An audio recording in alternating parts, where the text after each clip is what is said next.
बिस्मिल्लाहिर्रहमानिर्रहीम अस्सलाम वालेकुम। एक समझदार औरत ना अपने घर के कामों को ना किस तरह से बहुत कम वक्त में और बहुत कम बजट में मैनेज कर सकती है, बहुत ही आसानी से और पैसे बचाकर ना अपने घर की छोटी मोटी शॉपिंग भी कर सकती है और घर को भी बड़ी खुश असलूबी से चला सकती है। आज मैं आप लोगों के साथ अपनी छोटी सी बहुत ही कम बजट वाली बहुत आउट क्लास शॉपिंग को शेयर करने वाली हूँ, जो कि मेरी बहनों के लिए बहुत ज़्यादा काम आने वाली है। तो वीडियो को आप लोगों ने पूरा वॉच करना है।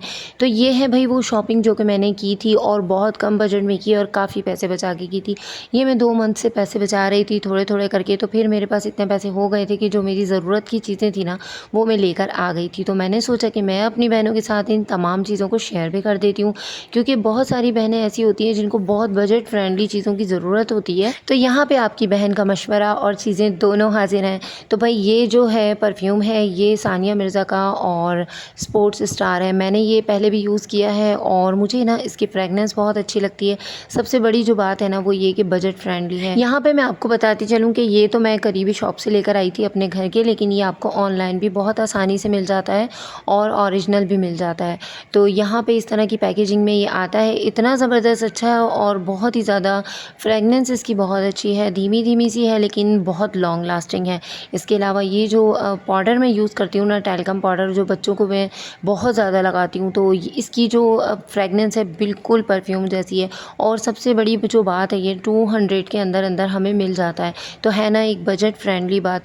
तो यहाँ पर अगर हम अपने पैसों को किसी अच्छी जगह पर लगा देते हैं ना, तो यकीन करें हमारे जो पैसे होते हैं ना वो वसूल हो जाते हैं। और जब एक बार हम अच्छी चीज़ ले आते हैं ना तो फिर दोबारा भी इसको ज़रूर लेकर आते हैं।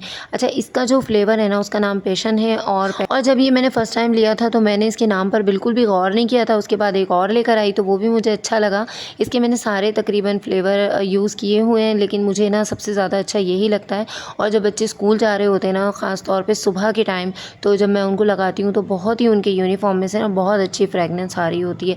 तो यहाँ पे देखिए मैंने आप लोगों के साथ इसको भी ट्राई करके दिखा दिया है। इसका जो आखिरी कतरा था ना पाउडर का, वो भी मैंने इस पर छिड़क दिया नीचे, तो एकदम से कमरे में ना खुशबू आ जाती है। और ये जो रिवाज का मैं क्लींजिंग मिल्क लेकर आई हूँ ना, ये मेरी उन बहनों के लिए बहुत ज़्यादा अच्छा है जिनकी स्किन मेरी तरह ड्राई होती है और उनको ना बहुत ज़्यादा पैचेस का प्रॉब्लम है। अच्छा, मैं जब क्लींज़र यूज़ करती हूँ ना तो मेरी जो स्किन होती है ना उसके ऊपर पैचेस पड़ जाते हैं, जिसकी वजह से मेरी स्किन बहुत ज़्यादा सेंसिटिव है। तो मेरी कोशिश यही होती है कि मैं कोई भी ऑयल फ्री क्लींज़र यूज़ ना करूँ, बल्कि जो इस तरह के क्रीमी फॉर्म में आते हैं ना क्लींजिंग मिल्क, वो मैं यूज़ करती हूँ। तो ये मेरी उन बहनों के लिए बहुत अच्छे होने वाला है जो कि जिनकी स्किन बहुत ज़्यादा ड्राई है और ये क्रीमी फॉर्म में होता है। बिल्कुल इसके अंदर चिपचिपाहट नहीं है, बल्कि बहुत ज़्यादा स्लिपरी और बहुत ज़्यादा स्मूथ होता है। ये भी तकरीबन 300 के करीब ही मुझे मिला है। और एक मिडिल क्लास हाउसवाइफ होने की हैसियत से ना मैं भी उन्हीं चीज़ों को ज़्यादातर प्रेफर करती हूँ जो कि बहुत ज़्यादा बजट फ्रेंडली हो और हमारे काम में भी आ जाएँ। अच्छा, ये वाली जो पेंसिल है ना, मैं कहती हूँ कमाल है, बहुत ही ज़बरदस्त है। अच्छा, ये चलती तो कुछ ही टाइम है, लेकिन ये कि बहुत ज़्यादा अच्छा काम करती है। और जितना भी टाइम चलती है ना, 2 मंथ 3 मंथ 4 मंथ, हमारे यूज़ करने पे बात है। अगर हम इसको बिल्कुल भी हवा नहीं लगने देंगे तो ये काफ़ी टाइम निकाल लेती है। लेकिन ये बड़ी कमाल की है और वाकई में ये वाटर प्रूफ है। इसको मैंने यूज़ भी किया है और अगर हम इसको डेली बेसिस पे यूज़ करते हैं तो फिर हमें जल्दी से बाय करनी होती है। लेकिन इसकी कीमत सिर्फ 100 रुपीज़ है। तो देखें आप, मैंने की है ना कितनी बचत वाली शॉपिंग। तो मेरी जिन भी बहनों को इनकी ज़रूरत है ना, इन चीज़ों की, इस तरह की चीज़ें उनके पास नहीं है, तो वो बिला झिझक ले लें। यकीन करें ये तमाम प्रोडक्ट जो आपके साथ शेयर किए ना, पैसा वसूल प्रोडक्ट है। अच्छा, कोई भी बहन लेकर आए, आप लोगों ने लाजमी मेरे साथ उसको ज़रूर शेयर करना है। अच्छा भाई, यहाँ पर मैं शाम का काम कर रही थी। अक्सर क्या होता है कि जब मैं काम कर रही होती हूँ ना तो तकरीबन मेरी सुबह की जो रूटीन है ना, मैं वो आप लोगों के साथ शेयर कर रही होती हूँ। लेकिन आज भाई मैंने शाम की रूटीन आप लोगों के साथ शेयर किया। आज शाम में ना आटा ही ख़त्म हो गया था और यकीन करें जब आटा गूंदा हुआ नहीं मिलता ना, मुझे बड़ा गुस्सा आता है और मेरा दिल चाहता है कि बस मैं फटाफट से ना आटा ढेरों गूंद कर रख दूँ। लेकिन बस ये है कि फिर मैं एक ही दिन का गूंदती हूँ और उसके बाद फिर जब वो ख़त्म हो जाता है तो नया गूंद लेती हूँ। यहाँ पे मैंने झटपट आटा गूना और साथ में ये चिकन निकाल लिया ना फ्रिज से। तो ये पहले ही मैंने धोकर रख लिया था। 2 दिन पहले आया था ना, तो तब मैंने आधा बनाया था और आधा मैंने धोकर ऐसे ही फ्रिज में रख दिया था। अच्छा, चिकन भी धुला हुआ होता है ना तो इसका भी बहुत ज़्यादा फ़ायदा होता है। और जो हमारा हाफ़ काम रह जाता है ना, वो फिर हम बहुत जल्दी से डन कर लेते हैं, क्योंकि अगर चिकन वगैरह धोते हैं, सारे मसाले बनाते हैं, तो उसमें हमें काफ़ी टाइम लग जाता है। तो यहाँ पर मैंने प्याज को पहले से ही काट के रखा हुआ था। दोपहर में जब मैंने चावल बनाए थे ना, तो रात के लिए सालन नहीं था, तो सोचा कि जो भी सालन बनाऊँगी उसके लिए मुझे प्याज तो काटनी है। तो वहीं खड़े-खड़े मैंने प्याज़ काट के फ्रिज में रख दी थी और ये चिकन मैंने 2 दिन पहले धो लिया था, तो इससे मुझे काम की बहुत ज़्यादा बचत हो गई। फटाफट से मैंने ये चिकन चढ़ा दिया था और मुझे कुछ समझ ही नहीं आ रहा था कि मैं क्या बनाऊँ? यकीन करें आज बिल्कुल समझ नहीं आ रहा था। तो फिर मैंने आज ना एक नई मंतक से ये स्टू बनाया और ये भी अच्छा बना, लेकिन जो मैं बनाती हूँ ना वो खड़े मसालों से बनाती हूँ, तो वो ज़्यादा अच्छा बनता है। यहाँ पर वही बेसिक सा काम था जो कि मैंने इस दफ़ा नई मंतक लड़ाई थी, आपको बता रही हूँ ना। तो ये प्याज़ जो मैं एंड में डालती हूँ ना, मैंने ये शुरू में ही डाल दी थी और चिकन के साथ ही, और इसको हल्का-हल्का सा ना सिर्फ़ इतना फ्राई किया था कि इसका कलर चेंज ना हो और ये थोड़ी-सी नरम पड़ जाए। उसके बाद वही हमारे बेसिक से सारे मसाले इसमें ऐड किए और गरम मसाला काफ़ी सारा ऐड किया और इसको रख दिया जी दम पर। साथ में मैंने जो मोटे-मोटे कट करके ना टमाटर भी डाल दिए थे और हरी मिर्चें मैंने बाद में डाली थी। भुना कुटा ज़ीरा भी मैं अभी इसके अंदर ऐड करूँगी। इतनी देर में ये दम होता तो आटा मैंने गूँध लिया था। वही बात है, आपको बता रही हूँ, मैं किचन से ही रिलेटेड काम करती हूँ। जब मैं किचन में खड़ी होती हूँ तो यहाँ पर मैं सब चीज़ों को वॉश करके रखती हूँ। आपके साथ अक्सर इन चीज़ों को शेयर करती हूँ। तो आज मेरे हस्बैंड आम लेकर आए थे, तो उसके लिए मुझे जगह कुछ नज़र नहीं आ रही थी। आम, आपको पता है मौसम जा रहा है आमों का, लेकिन ये काफ़ी हद तक फ्रेश भी थे और मैंने सोचा कि इनको अगर मैं नीचे बॉक्स में रखूँगी ना तो ज़्यादा नरम हो जाएंगे, तो इसलिए ऊपर रखती हूँ। नज़रों में रहेंगे तो कट करके मैं बच्चों को दे दूँगी और ये जल्दी से ख़त्म हो जाएंगे, क्योंकि नीचे जो वाले जो कबर्ड में ना एप्पल रखे हुए हैं और वो एप्पल जो हैं वो काफ़ी टाइम में चला लेती हूँ और बच्चे ना एक दिन छोड़ के एक दिन का गैप दे के ना फिर खाते हैं। इस तरह से रोज़ाना डेली बेसिस पे बच्चे नहीं खाते, वरना उनका दिल भर जाता है। और इस तरह से करने से ना जब मैं गैप दे के उनको देती हूँ तो वो बआसानी हर चीज़ को खा लेते हैं। तो किचन की थोड़ी-सी प्रिपरेशन की, फ्रिज को थोड़ा-सा सेट किया, फ्रिज की चीज़ों को सेट किया। इतनी ही देर में सारी चीज़ें यहाँ पर भी सेट हो गई थी। चिकन तकरीबन गल चुका था और अब जो इसके बाकी के मसाले थे ना वो भी मुझे इसके अंदर ऐड करने थे।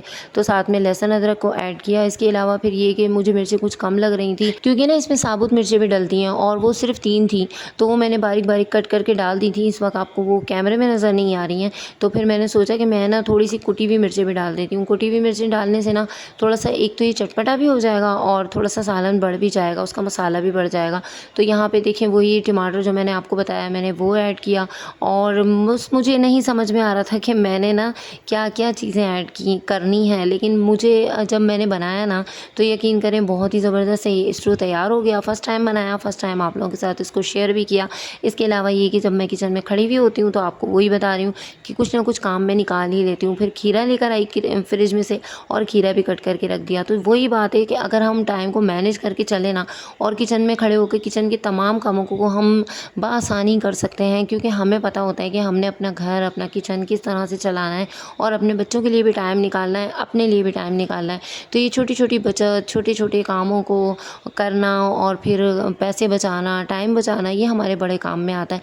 तो समझदार औरतें वही होती हैं जो कि इन तमाम बातों को लेकर चलती हैं और फिर अपनी फैमिली को भी टाइम देती हैं और अपने लिए भी टाइम निकालती हैं।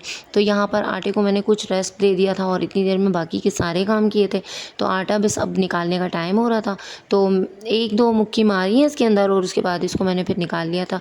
और आटा मैंने इस दफ़ा ना ज़्यादा ही गूँध लिया था जज़्बात में आके ना, क्योंकि मुझे बड़ा गुस्सा आया था और मेरा दिल कर रहा था कि मैं ज़्यादा आटा गूँध लूँ। आटा ख़त्म हो जाता है ना, मुझे बड़ी टेंशन होती है। तो यहाँ पर इसको मैं कटोरे में निकाल दूँगी और अब जितनी रोटी मुझे बनानी होगी ना उतना आटा इसमें से निकाल लूँगी, तो ये कम हो जाएगा और फिर आसानी से ना इसको फ्रिज में रख दूँगी। और जो ये आटे की परात होती है ना, यकीन करें इसको हाथ के हाथ धो लेना चाहिए, बहुत ही ज़्यादा अच्छी बात होती है, क्योंकि फिर ना ये जम जाता है और फिर ये बड़ी मुश्किल से निकलता है और फिर धोने में टाइम भी लगता है और अगर जूना वगैरह मार दो तो उसके निशान पड़ जाते हैं। तो मेरी तो कोशिश यही होती है कि जब भी मैं आटा गूँधूँ ना सबसे पहले मैं इसको धोकर रख दूँ सारे कामों को छोड़कर। तो यहाँ पर मैंने पेड़े बनाए थे और पेड़े इसलिए बनाने स्टार्ट कर दिए थे कि मेरे हाथ आटे के हो रहे थे। पेड़े बना के ना पेड़ों को भी मैं 5 मिनट के लिए रेस्ट दे दूँगी और उसके बाद फिर आटा रखकर ना सबसे पहले मैं परात धोई और परात धोने के बाद ना फिर मैं दोबारा आ गई। बार-बार सालन को चेक करती रहती हूँ ताकि सालन जले ना, क्योंकि ये मैंने बिल्कुल भुना हुआ सा बनाया है और बहुत ज़्यादा कम चिकन में बनाया है। तो बस ये इतना ही बना था कि हम लोगों ने एक वक्त में इसको खा लिया था और उसके बाद ये ख़त्म हो गया था। तो कभी-कभार कम सालन भी बनता है ना, लेकिन अगर वो तरीके से, सलीके से, बहुत दिल से बनाया जाए ना तो यकीन करें बाहर की तमाम चीज़ों से वो अच्छा बनता है। तो जो भी चीज़ें होती हैं ना घर में सब कुछ अवेलेबल होता है, बस हमें अपना दिमाग चलाना होता है और देखना होता है कि हम दाल है तो दाल को भी किस तरह से बहुत अच्छा करके बना सकते हैं जो सबको पसंद भी आए और हमारे पैसे भी इतना ज़्यादा ना लगें। तो देखिए अगर बाज़ार से मैं इतना ही सालन मंगाती ना तो 600 या 700 रुपये या 800 रुपये का आता। तो यही मैंने जल्दी से झटपट घर में तैयार कर लिया और यही वो छोटी छोटी बातें होती हैं जो आप लोगों के साथ शेयर करके मैं आप लोगों को मोटिवेट करने की कोशिश करती हूँ ताकि आप भी अपने घर को समझदारी से चलाएं और बचत भी करें और अपने लिए भी कुछ छोटी मोटी शॉपिंग करें और खुश रहें। तो ये था जी आज का छोटा सा व्लॉग। पसंद आए तो लाइक सब्सक्राइब शेयर ज़रूर कर दीजिएगा। अपना बहुत ज़्यादा ख्याल रखिएगा। अल्लाह हाफिज़।